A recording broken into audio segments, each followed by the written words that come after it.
जय श्री राम दोस्तों, श्री राधा माधव चैनल में आप सभी का बहुत बहुत स्वागत। मित्रों, अगर आपने अभी तक मेरे चैनल को सब्सक्राइब नहीं किया है तो कृपया सब्सक्राइब करें, लाइक करें, शेयर करें और बेल आइकन को दबाना ना भूलें, जिससे हमारे आने वाले आप महत्वपूर्ण वीडियो को देख सकते हैं। इस बार का हमारा टॉपिक है श्री गीता जी की महिमा।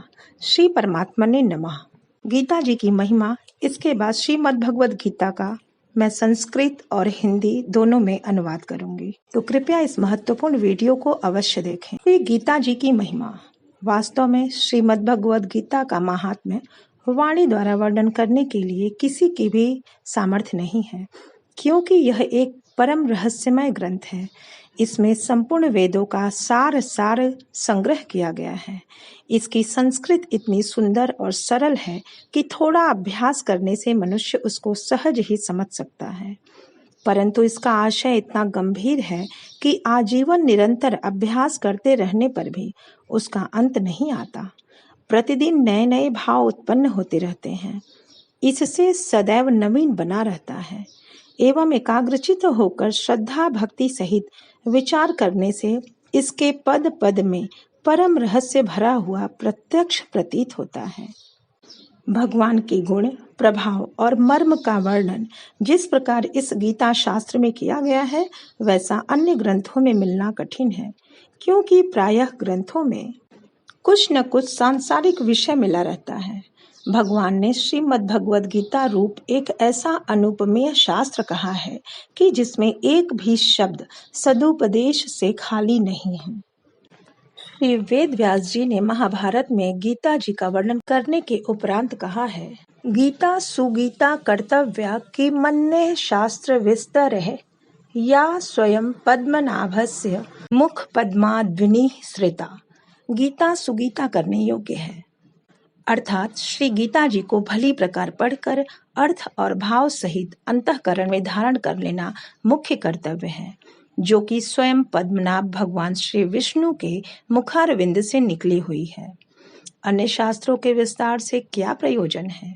स्वयं श्री भगवान ने भी इसके महात्म्य का वर्णन किया है। अध्याय 18 श्लोक 68 से 71 तक। इस गीता शास्त्र में मनुष्य मात्र का अधिकार है, चाहे वह किसी भी वर्ण आश्रम में स्थित हो, परंतु भगवान में श्रद्धालु और भक्ति युक्त अवश्य होना चाहिए, क्योंकि भगवान ने अपने भक्तों में ही इसका प्रचार करने के लिए आज्ञा दिया है। तथा यह भी कहा है कि स्त्री, वैश्य, शूद्र और पाप योनि भी मेरे परायण होकर परम गति को प्राप्त होते हैं। अध्याय 9 श्लोक नंबर 32। अपने अपने स्वाभाविक कर्मों द्वारा मेरी पूजा करके मनुष्य परम सिद्धि को प्राप्त होते हैं। अध्याय 18 श्लोक संख्या 46। इन सब पर विचार करने से यही ज्ञात होता है कि परमात्मा की प्राप्ति में सभी का अधिकार है, परंतु सबसे मुसीबत की बात यह है कि इस विषय के मर्म को न समझने के कारण बहुत से मनुष्य, जिन्होंने गीता जी का केवल नाम मात्र ही सुना है, कह दिया करते हैं कि गीता तो केवल सन्यासियों के लिए ही है। वे अपने बालकों को भी इसी भय से श्री गीता जी का अभ्यास नहीं कराते कि गीता के ज्ञान से कदाचित लड़का घर छोड़कर सन्यासी न हो जाए। किंतु उनको विचार करना चाहिए कि मोह के कारण छात्र धर्म से विमुख होकर भिक्षा के अन्न से निर्वाह करने के लिए तैयार हुए अर्जुन ने जिस परम रहस्यमय गीता के उपदेश से आजीवन गृहस्थ में रहकर अपने कर्तव्य का पालन किया, उस गीता शास्त्र का यह उल्टा परिणाम किस प्रकार हो सकता है?